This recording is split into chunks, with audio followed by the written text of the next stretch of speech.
So the big question is this: how do most agents who struggle to get the information that most successful agents hoard to themselves grow and prosper without this information? That's the big question, and this video cast is the answer. Welcome to Real Estate Rockstars. I'm your host, Pat Hyben. And now for the review of the day. Okay, I got one here from Corono XYL, 5 stars. Best podcast for anyone in real estate.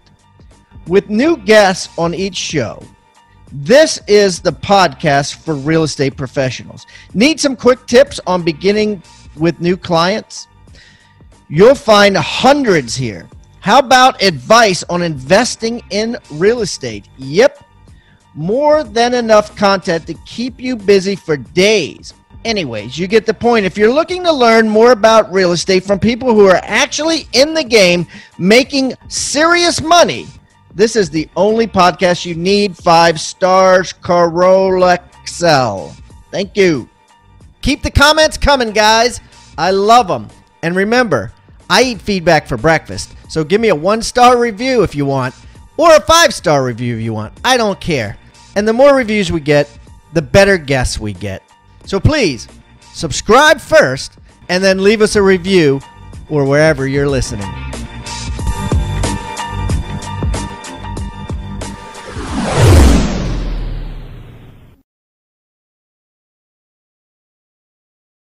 All right, Rockstar Nation, I have a first-time guest, Mr. Guarav Gambhir, and is crushing it out of Philadelphia, Pennsylvania. Used to own an independent brokerage called the Condo Shop. It was pretty much a teamerage, and then he recently merged, bought a much larger office, still runs his team, but also runs a brokerage and runs a management company and does, you know, everything real estate, and it's got tons of value to share with everybody today. So I'm excited to have him and get him on the show. Guarav, welcome to Real Estate Rockstars. Thank you so much for having me here. I really appreciate it. Hey, buddy, why don't you just kind of give everybody a little rundown on yourself so they get to know you better? Okay. I started in the business about 2005. I got into the real estate business by coincidence. I was in the IT business before. Graduated with a computer science degree, made a transition into real estate 05. Started my first company in 2008. Got into recruiting a lot of people. In 2010, I bought the Condo Shop. We had about 6 people at that time. Fast forward 2018, I should take it 2017, we became a team of about 50 people. Grew a team that did about $6 million in sales to about $100 million in sales by 2017. Started a management company, an investment company, a repair company, a luxury division, a rental division. Black Label is our luxury, Rent Philly is our rental. And I recently bought a market center for Keller Williams in Philadelphia with about 400 agents. Wow. So you like to, kind of like the rest of corporate America, you like to buy things to shorten the curve there on growth. There are 2 ways of growing any business. You grow organically or you acquire and you grow. So I like doing both. I like acquiring companies that are not doing well or they're being mismanaged. And I like growing organically with new ideas that I can build different from everybody else. So 2005, you got licensed, and that's when you started building a team or whatever, right? Just me solo, all by myself. You by yourself? By myself. Started learning the business in 2005. Did you just have your own brokerage? I joined Keller Williams in 2005 and lasted about 3 months. 3 months. Then you started your own business. I called a buddy of mine and said, I don't like the way business is being run. We're going to start our own brokerage company. And he laughed at me. He says, how many transactions do you have done? I said, 2 rentals and 1 sale. And he said, and you want to open a brokerage company? I said, absolutely. That's not going to stop me. And I did. And then you opened your own brokerage, and then you bought the Condo Shop, and the condo in 2010. So the Condo Shop was what? Just a boutique brokerage, right? boutique brokerage company in the city, focusing only on condos. We had about 6 agents at that time when I came in. And then you changed your brokerage to the Condo Shop, right? That is correct. So you became the Condo Shop. Then you had the Condo Shop till 2017. And then you merged it with Keller Williams, Center City, Philadelphia, and became Keller Williams. And the Condo Shop essentially became your team. That is correct. So in 2017, I merged with the franchise in Center City. And about a month and a half ago, I bought the territory and the whole market center. A market center is the hub where all the agents are stationed in the franchise. And we changed the name to Keller Williams Philadelphia because we are seeing that our agents have grown much beyond the center city of Philadelphia, even though our offices are stationed here. And so were they looking to sell? I think the opportunity just came by. I became a small partner in the company last year when I came in. We are the biggest team in this market center. And when the time came in and the owner wanted to move on to different things in life, we were the natural transitionary owners, which should have bought it. We are the biggest players in this market center, and I saw an opportunity, what we can do, but he wanted to get out, and we stepped in. He wanted out, and then he came to you and said, "Hey, do you want to buy my shares?" Or did he keep any of his shares, or did you just buy everything? No, we just bought him out completely. I like to be in control. You like to be in control, and then so what sort of multiple did you use to value that real estate brokerage? So there are 2 ways of evaluating a company: today's dollars and future dollars. We feel that when you're buying a location, just like in real estate, when we advise our clients, if you're buying in a location which works for you and you're going to be happier there for a long period of time, it's okay to pay a little bit more because later on you will not realize or care about an extra $5,000 or $10,000 in your transaction. The same approach we made with our purchase as well. In the current company dollars, we paid close to about 5 times, which is over and beyond that I would like to pay. But I believe in the short span of about 12 months, I can probably double the business. And that would be okay for me to buy this opportunity because I believe in the future dollars. So 5 times of the actual owner profit or the EBITDA of the company, let's say. That is correct. Okay. Okay, good. Well, that's always good to know. And thank you for sharing. Okay, so let's talk about the Condo Shop. Your team at Keller Williams, Philadelphia, 50 out of 400 agents. So tell me about your team. Like, how many houses did the Condo Shop sell in the last 12 months? So the Condo Shop focuses on 3 major aspects. A regular residential real estate of buying and selling. We do deal in a lot of rentals, and I have a whole business philosophy behind that as well. And then we deal in the luxury market. Last year, in about 12 months, we did close to 280 transactions. Our average price is about $350,000 per transaction. And we did close to about 800 rentals as well. So our GCI was close to about 3 million. We don't just focus on buying and selling. We do a lot of rentals as well. Yeah, that's really cool. Okay, so let's analyze this a bit. First of all, what we have something on the show we call ECI, which is ego commission income, because a lot of agents like to brag about GCI, but don't make much profit. So what would you say your profit margin is on just the Condo Shop? It's about 25%. We don't have a 25% gross profit margin. That's pretty good, right? Like, so 25%. So, 750,000. 750. Thanks. I'm slow today. So yeah, so 750 grand, not bad, right? And that's all condos, right? 200 condos. So that's one of the. It's a good point to make. We don't just do condos. We used to do just condos before. And as our team started growing and expanding beyond the center city and beyond the condo world, we had to make a decision. We were listing $1.5 million homes. We were listing multifamily properties. We were selling in the suburbs. You couldn't put a Condo Shop sign outside those places. That's one of the main reasons why we decided of moving to a company like Keller Williams that allows us to have the Keller Williams sign outside as compared to the Condo Shop. So we use it as we need it. When we're selling condos, we use our condo name, the Condo Shop name, which is the best in the city. And when we are selling things in the suburbs, we are Keller Williams agents. That's cool that you can switch. You know what I mean? Most people say, well, if I'm calling myself the Condo Shop, I can't switch it. But sure you can, right? You just get different signs. And it's a brokerage. You always have to say the broker's name, and Keller Williams is our broker. Yeah. No, I like that. Hey, of course you can. You know, that only makes sense. And I love how you did that. Okay. So, all right. So very good. So let's talk about your business. Like, how do you get, first of all, what percent buyers, what percent sellers? We are about 50-50 on both sides. Really? And I want to talk to you. I want to focus on the listings. Buyers are a cliche. You know, there's a million ways to get them, and everyone's kind of scrambling for the same ways. So I want to talk about listings. 50% listings is good numbers.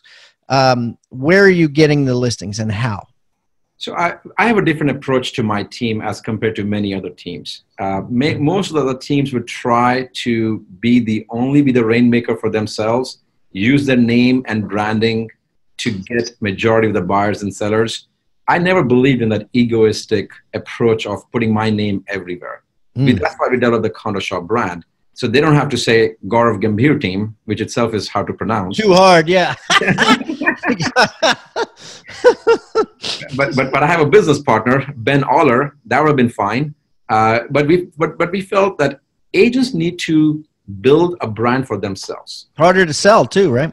It's hard to, yeah. So maybe. I mean, Gary Keller wouldn't say that. He named it after him. So, yeah, but there's other people. You know, there's Mike McCann in the city of Philadelphia. You know, he uses this. Yes, he's been on the show too, actually. Yeah, he's a great guy. And you know, but my logic is a little different.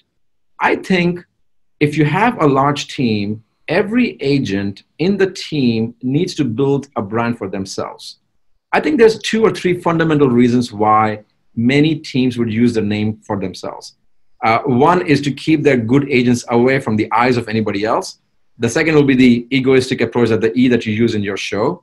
They want to have their name everywhere so that they're building a brand for themselves. Wait a minute. So you think people you think people will use their name, like Pat Hyben Real Estate Group or whatever, because they want their agents to be secret agents so they don't get recruited? It's a known fact. The recruiters in this industry will go through the roster, see who has more business being produced, and call them first. In the MLS through broker metrics or whatever. Broker metrics, correct. Oh, I see. So but can you hide them with the condo team or no? I don't. So my philosophy was different. Let the chips fall where they may. Let the chips fall. If I don't bring enough value to my team that they are going to leave me, I didn't do a good job anyways. So I don't deserve it at all. In the last 7 years, I probably have no more than 5 people leave me as a team. And then 2 of them came back after going to the companies. You have to really add value from your team for your team to exist. Otherwise, people are better off being independent agents. Why do they want to come to you? So culture is big, growth is big, lead generation is big, support is big, transaction management is big, branding is big for them because I allow them to brand themselves as compared to putting my name on it. So you have to build an environment where you can allow your agents to succeed and then grow in their own worlds so they can be proud of that. So now going back to your question of how do we get that many listings? Because we got distracted. Yeah, no, it was good stuff though. Keep going. While we do all those things, every agent now has their own brand. They're marketing themselves and I'm marketing from my side. So now there are 50 people marketing for market share. People may not like to deal with me, but they like the person they dealt with 3 years ago when they were looking to buy a place or when they bought the place and they want to sell it. So Lila Rushton is a better candidate to earn that listing for herself because she helped the client 3 years ago buy it, as compared to me bombarding them with Guarav Gambhir's name or Condo Shop's name because I'm an unknown name. They haven't met me ever. So that's where the value comes in. You bring the whole team together for one big cause and they work together. I provide the support on the back and they go out and get the listings as well. So I'm not the only rainmaker. I allow them to be the rainmakers as well. Well, how do you get them to focus on listings, and how do you get them to get listing leads, or where do they come from? So we spend a lot of money on postcards and advertising. We have a whole marketing team in the team that I provide to my team. We have a CRM product. We pay for postcards. We do email blast. We do about 30 touches a year. Weekly newsletters. Or I take it back. Weekly email blast. Monthly newsletters. We do that with our agent's name on it, on our dollars, providing them the support for them to be able to do that.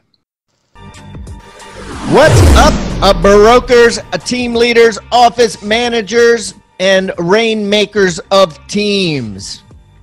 I got a question for you today. What are the two most frustrating things about running a real estate team? The two things that cause you more headaches than anything else. Think about it. The brokers I've talked to have all given me the same answer: recruiting and retention. If you're in the same boat, if nothing you've tried seems to work, I've got some good news. Your problem finding, recruiting, and retaining high-quality agents are about to be over. I'm launching my new Retoot course, a course that provides an in-depth, first-ever look at the recruiting and retention secrets of the industry's top recruiters. To kick off Retoot's launch, I'm offering the course along with two other high-value items at a super low price to podcast listeners. Since I'm throwing in two free items with my Retoot Secrets course, I'm going to simply call it my 1-2-3 discount package. Okay, so let me talk to you about the 1-2-3 discount package. In addition to Retoot, you're going to get a subscription for each of your teammates or anybody in your office to my Big Profit weekly jackpot emails, which are basically agents from around the world giving advice on how to increase your profit on a daily basis in this business. If your agents put these effective, easy to implement tips to use, their sales and most importantly, their profits will improve. Plus, I'll provide you with a year's worth of monthly sales meetings, content to have at your sales meeting so you don't have to struggle figuring out what to say to your agents or your team. I'm calling it my Lunch and Learn Sales Training Series. That's an entire year's worth of sales meetings that you won't have to plan and that your agents are guaranteed to get massive value from. So to recap, purchasing the 1-2-3 discount package gets you 1, my brand new Retoot course, 2, my Big Profit Agents weekly jackpot emails for everybody in your office, and 3, a year's worth of Lunch and Learn training sessions. If you want this limited time package, act fast and go to hibandigital.com/123. Real easy, hibandigital.com/123.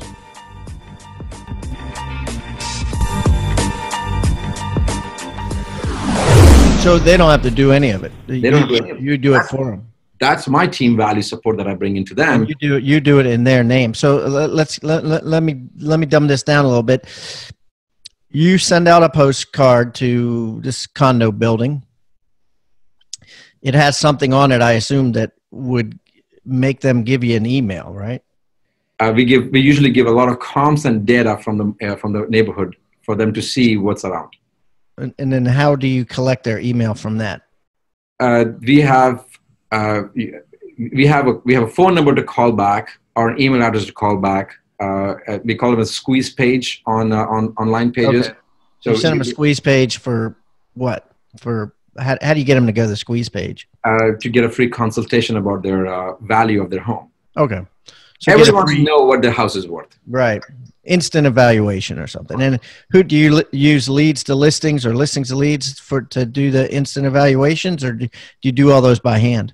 We do. We use we use Trend for data a lot, but Trend, TREND. Okay. That's now called Bright MLS. That's our local trend system. Oh, okay. That's a local MLS system, but we have usually our agents personally call them back. You do. Okay. And so they're essentially doing like a mini market analysis. It's a CMA or a mini market analysis, correct? Okay. All right. Well, good. I mean, that works better than giving them, a quick. A lot of people have been doing these instant ones and then call afterwards and say, "Hey, I need to come over and see the condo to get more detail." But yours is more customer service oriented, and then they can follow up and they got to know them and that sort of thing too. People like to talk to people and talk about their biggest asset. They're proud of it. They want to show off what they have done with their unit or their house. And that's where we bring in the personal touched value to it. I heard an interesting fact a while ago. I'd like to share that. People said, why did Zillow become so famous regarding their home value? It wasn't that everybody came to know, and I think it's a known fact from all our agents, that value is not correct. What is correct, people like the instant gratification of, if I know I bought a place for $300,000 and Zillow told me that my place is worth $325 a year ago, it gives me a good feel instantaneously that I made a good choice. Right. Knowing that number is not correct, a year later after that, if it went up to 350 from Zillow evaluation, now I know that Zillow thinks my place is worth more than last year, even though the number was wrong last year, and it might be wrong this year. At least I know the path it's going to. That is what the Zillow numbers does, and Zestimate value does. Now, previously our clients were becoming, we had difficulty understanding the number. Now they do. Most of our clients understand that Zillow value is not correct, but they like that value, instant gratification. And we like to give that to them. They like it, but they're not going to like it when the market turns. So Sure. So that dopamine that they get from looking up their value, just like the dopamine you get from checking your retirement account every month and saying, "Oh, damn, I made $3,000. I didn't do anything." Right. So, or more. And, that's going to change. Then it'll be like, I don't want to look at my bank. I don't want to look at my statements anymore. The same thing will change with that, but it's interesting. So I like how you give them the listing leads, right? And that certainly is probably why a lot of them stay, because not many teams will consciously try to get listing leads for their agents. Most teams, it's so easy to get buyer leads. You just write a check, right? You just put a credit card number in the Zillow or 8 million different things, and that's how you get quote unquote buyer leads. But there's very few outlets for seller leads. Now, when let's say one of your agents gets a seller lead, follows up, gives them a CMA, goes out to the condo, lists the condo. What commission split are they on? So if they get the leads by themselves, we give them anywhere around, depending on the experience level of the agent, they could earn anywhere between 50 and 70%. But if we are generating the leads and spending the money for them, we give them a flat 50-50. Yeah, that's still good for them. I mean, because most agents I know would pay all day long 25% for a listing lead. The difficulty is that you chip your people of paying them less, they provide the same amount of value back in return as well. And that's where the attrition happens. Somebody comes back and says, "I'll give you 35%," they're gone. Well, yeah, but here's the thing. Yeah, the thing is, though, they go to another team or they go out on their own, no listings, buyers only, right? That guaranteed, right? No one's, unless someone says, well, they have a really tight team and says, I'm going to give you all my listings and make you a quote unquote listing agent. And then in that case, they're going to get even less than 50%. They're going to get like 20% or whatever. So, I think you got a nice little retention strategy built in that they get listing leads and other teams aren't going to be able to get them. And they can close under their own name and have their name on the writer as well. True. Yeah. I help them. We do a lot. So now let's talk about rentals. We do a lot of rentals in the city. Okay. Yeah. Talk to me about it. 750 rentals. I mean, I guess that's great. You got to make it profitable. You've included all that in your GCI. So what do you charge, a month's rent? We charge 1 month's rent. We made an intentional effort of making sure we cooperate with every broker in the city. So it's not just for ourselves. What do you co-op? 3% or no, we charge 1 month. Half of a month's rent. Half a month of rent to the other agent. So our average rent is about $1,800 in the city. So we have about 6,000 exclusive units in the city that we represent. Wow. Close to about 15 high-rise buildings and many single-family and condos that we rent for. And the value here is, again, there's a great lead generation zone. So we have one agent with me exclusive on every building, and all the leads that come in that building goes to that agent. So not only is the agent having the value of making money while being a listing agent, they also are generating leads every day to not only rent them in that building, to rent them in the neighborhood, or even convert those renters into buyers. So you have one agent on every building, and are they just a rental agent to start? No, they can do their sales, and they help me with the rentals in the building as well. So then do you have someone in-house that's basically sorting through the leads, going, this goes to Monica, this goes to Francine, that sort of thing? A rental director is my partner in rental. Rental director. Wow. He manages all the leads, how many leads are being generated, the ROI from the marketing we do, who's responding in what frame of time, and what are the results of the leads that we're giving to agents. He monitors them on a daily basis. Well, if you think about it, right, and if you're making average of $900 a commission. Oh, but they only get half of that, right? Or they get $450. They get 50. So they get $450. Let's say you do 10, that's $4,500. So yeah. So you make $50,000 just from rentals that I give it to them. Doing rentals, yeah.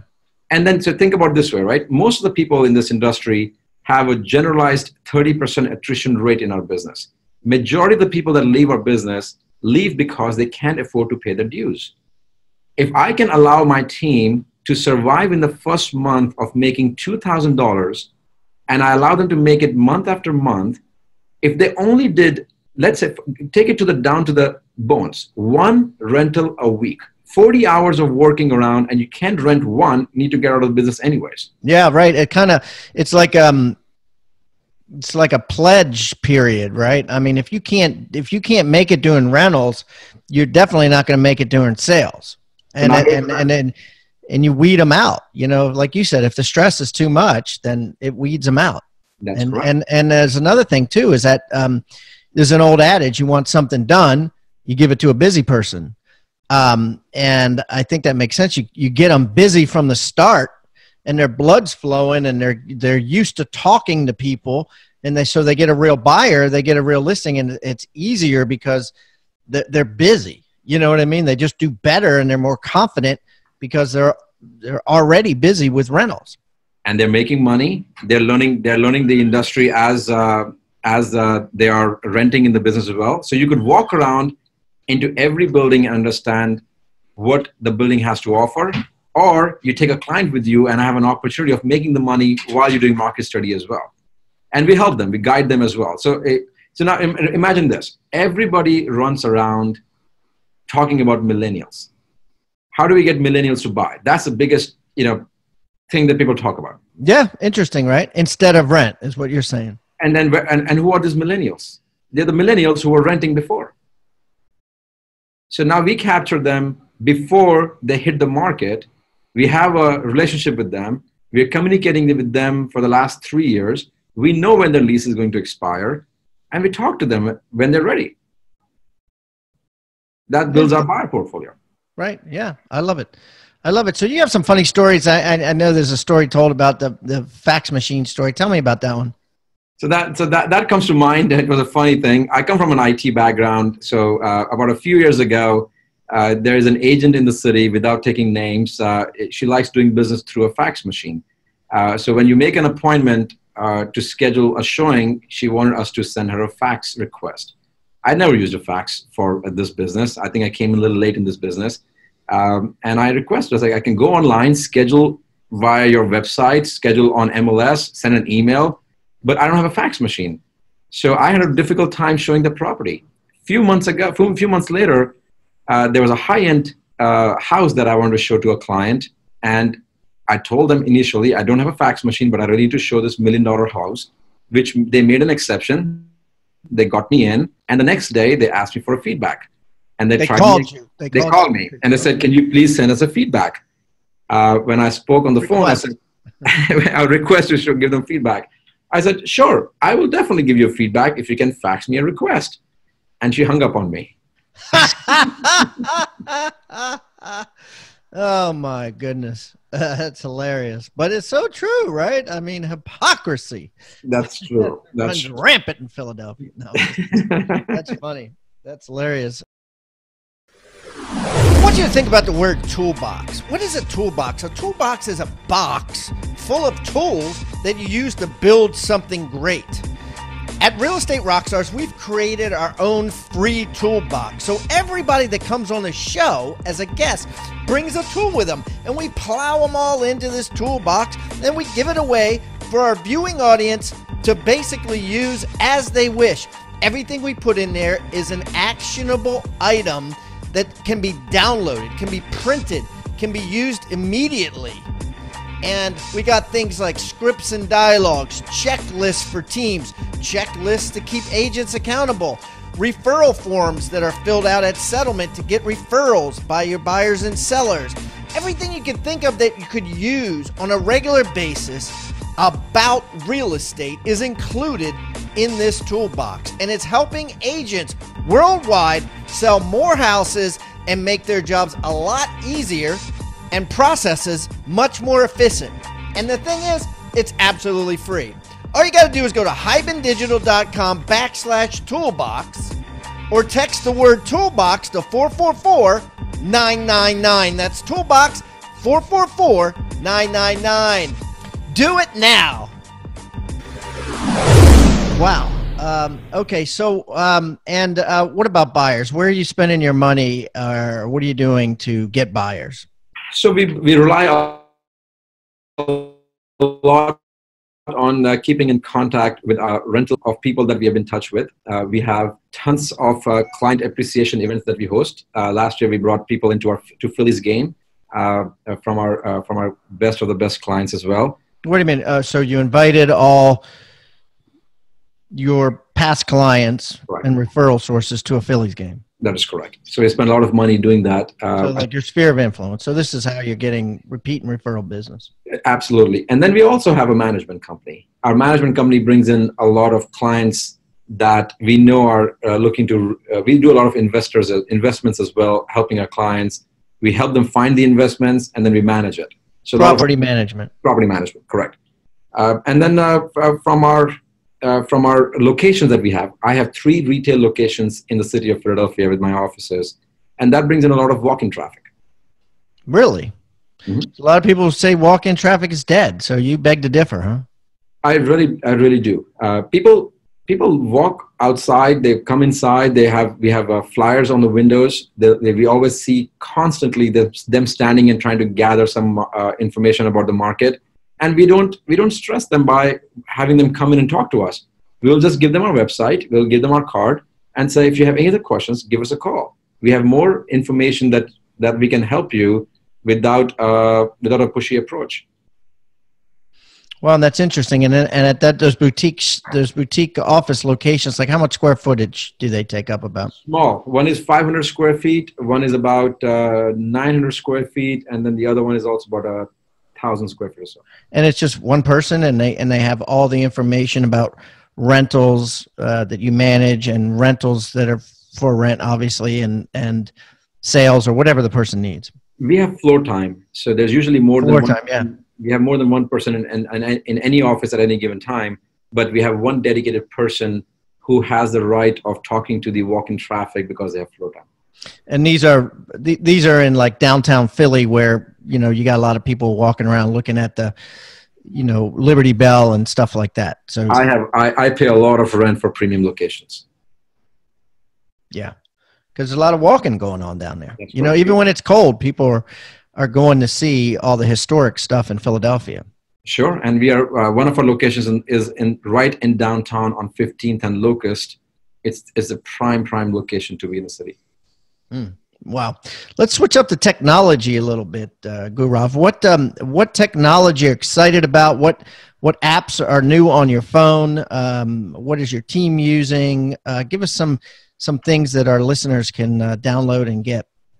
So if you are a Keller Williams agent, what I'm most excited about, because I had the privilege of being in Gary Keller's mastermind top 100 team, and I get to hear a lot of technology just coming out. I go to Austin and I see the technology that's coming out before it's in the market. So what I'm testing right now is the Kelly app and the Keller Williams app that they're launching. That is extremely exciting for me and my team as well. There is more ways of doing business that Keller Williams is putting in our hands than ever before. Well, wait, let me slow you down. What is it? So Kelly is an app that they have created for us to, I'll give you an example. So Kelly is an app for Keller Williams agents. We get to ask questions to the app like Siri on a phone, and it connects to the internal databases for Keller Williams agents and gives me the response back. So I'll give you an example. I can ask Kelly, can you give me a snap of zip code 19130? And if I did that, within seconds, I will get all the available units, the average price in the market, the average days on market for the zip code, what is the how many units were sold in the 12 months, and then I can narrow it down and send it to the client within 5 seconds.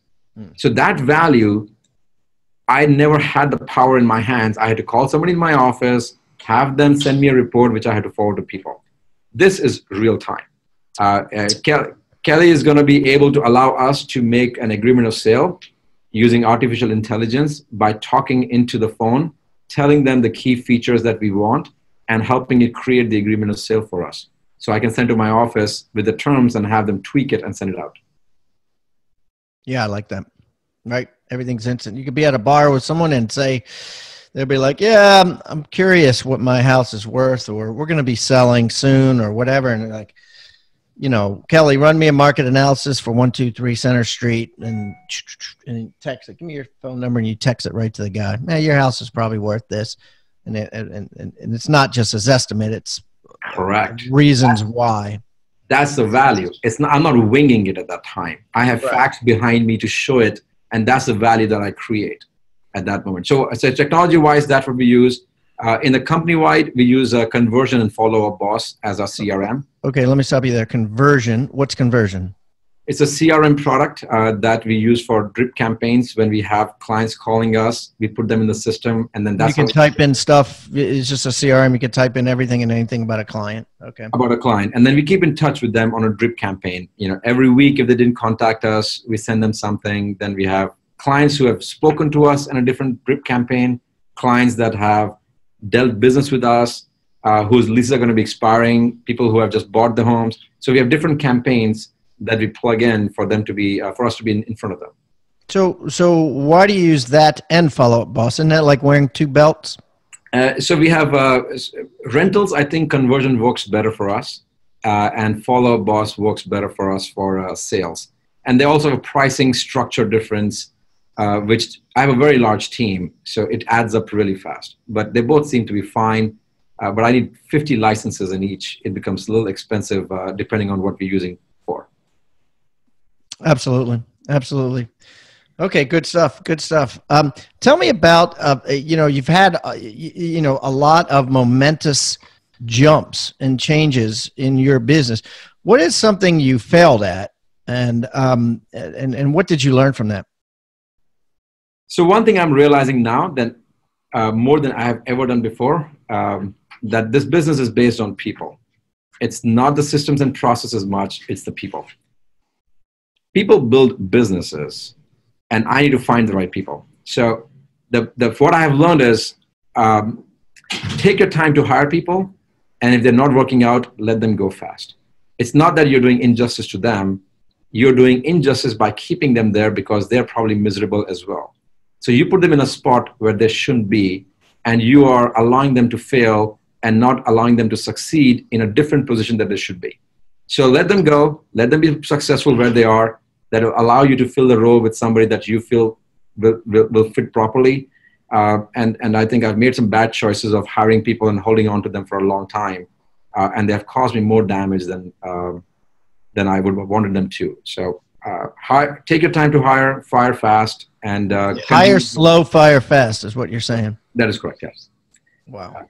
Okay. Well, and that's a good lesson to learn. You certainly had lots of opportunity to learn that. So let's wrap this up with our flagship question, Guarav, and that is this. Let's say I were to take you, right, starting out day one when you started, okay? That's the mentality you need to get into, right, for this question. So let's say I were to take you and I put you on an island, and on this island there's commerce. There's people buying and selling real estate. There's people making money. But you don't know a soul. And then I take 9 other agents, 9 of your fiercest competitors, and I put them on the same island as you. They don't know anybody.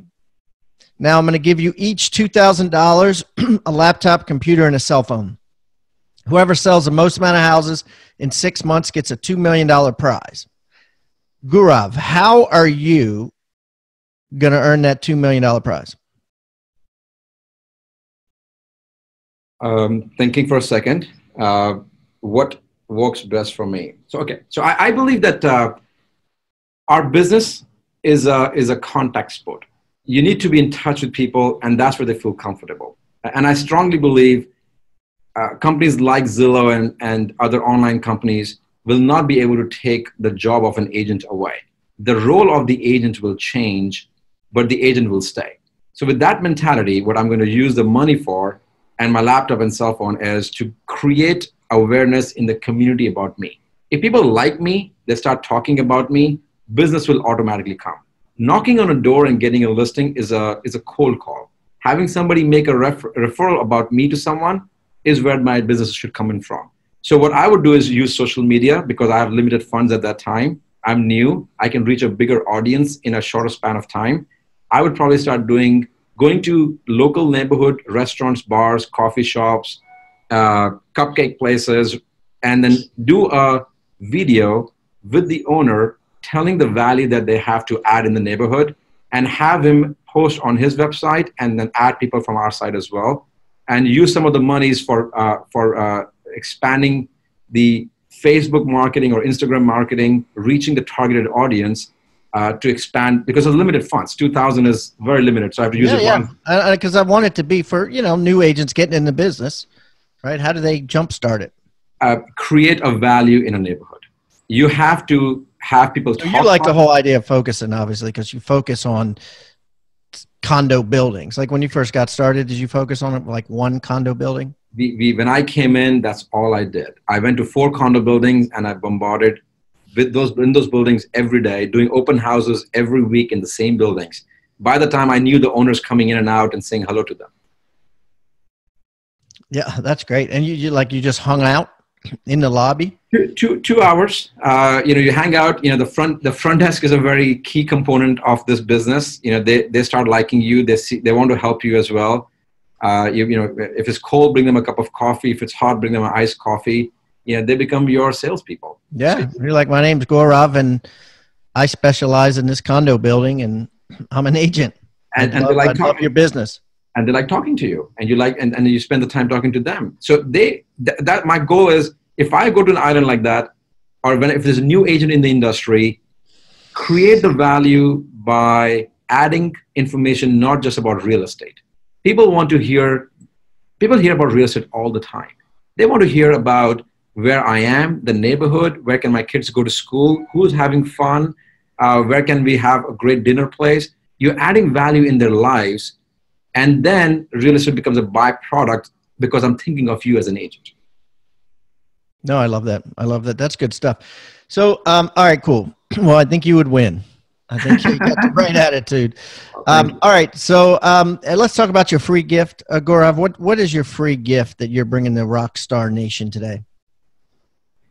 I spend a lot of time creating relationships with people who want to buy investment properties. Everybody today would like to invest or know somebody who would like to invest. And the question they always ask you is, what is the cap rate? What is the return on the money? What is my ROI? It's very difficult to find a resource where you can plug in numbers and have that spit out for you. I spend a lot of time creating something, and I don't mind sharing with fellow agents. It'll probably help a lot of people as well. It's a very simple Excel sheet.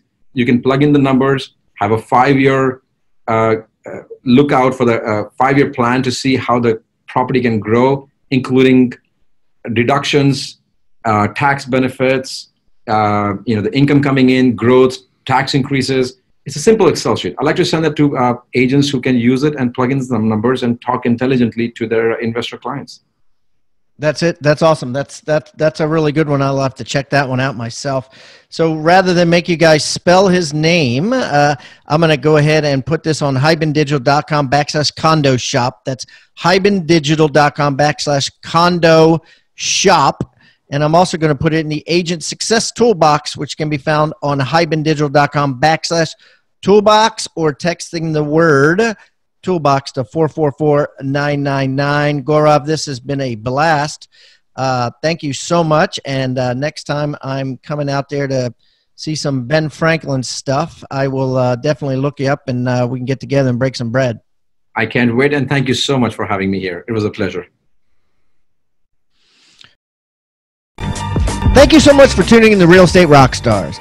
If this free content is giving you a ton of value, I want to ask a small favor in return. I need you to pull out your pointing finger and hit the subscribe button. Yes, hit subscribe, please. The more subscribers that we get on Real Estate Rockstars, the better guests are attracted to the shows. We'll get more guests from the top companies, from the top teams, and even more celebrity guests like Robert Kiyosaki and Barbara Corcoran. Also, if you're not a member of our free Facebook group, go to Real Estate Rockstars Radio right on Facebook and join the conversation. I'm on there myself on FaceTime Lives, and we have a lot of communications and questions about the show, and I'd love to see you there. And it's free. People ask me all the time, where am I on social media? I'm real easy to find. Just type in my name. My IG is I am Pat Hyben. It is blowing up on Instagram, adding tons of subscribers, and I'm on there probably twice a day. So definitely follow me on Instagram, as well as everywhere else. Thanks again for listening, and keep rocking.